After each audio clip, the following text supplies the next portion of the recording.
Bienvenue sur la chaîne d'information sur les certifications en gestion de projet et en TI.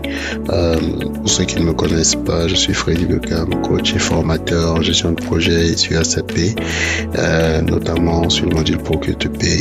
Donc, si vous voulez obtenir, si vous souhaitez obtenir une certification en gestion de projet, qu'elle soit du PMI, PMP, CAPM, ACP ou PSM, Scrum Master, Six Sigma ou SAP, vous êtes au bon endroit. N'hésitez pas à vous abonner pour ne pas manquer les prochaines publications. Merci et à bientôt.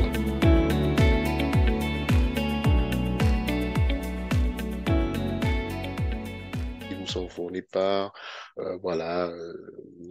quelqu'un qui loue un hébergeur justement. Et quand l'hébergeur vous l'a donné, ben, vous entrez ces infos, vous arrivez ici. Vous avez plusieurs menus. Vous avez le menu utilisateur, le menu SAP. Donc, vous pouvez aller voir un peu à quoi ça ressemble. Vous avez, je vous laisse voir, pour exécuter une nouvelle fenêtre. Donc, vous allez ouvrir une deuxième fenêtre là voilà, donc normalement, si on fait une nouvelle fenêtre GUI, donc on devrait avoir une deuxième fenêtre qui s'ouvre. Donc on peut rouler plusieurs transactions ensemble sur deux, trois écrans là. On a les favoris, on peut créer, modifier, déplacer les favoris. Vous envoyez un ici, ben, je peux le modifier.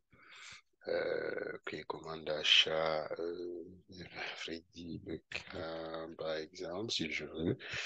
S'il y a plusieurs personnes, je ne sais pas, hein, en tout cas, on veut se distinguer, mais en général, on travaille seul sur son interface, mais on peut mettre des marques distinctives. Comme ça, quand on exporte peut-être notre profil pour donner à quelqu'un, ben voilà. Donc, on a autre fonction, on peut afficher les détails techniques, on peut venir dire, ben, on veut voir les détails techniques dans la transaction. Si on ne veut pas, on va dans Options, là, et puis bah, on va enlever, décocher ici. Et puis, si je fais ça, bah, vous n'aurez plus les transactions. Donc, ça, c'est des menus, on va dire, de base, mais qui sont quand même importants. Donc, si je fais Options, j'ai ça là. Et donc, affichage des noms techniques. Donc, vous voyez un peu, il y a pas mal de transactions. Je ne veux pas tout mais je vais vous montrer rapidement comment rajouter justement une transaction. C'est important.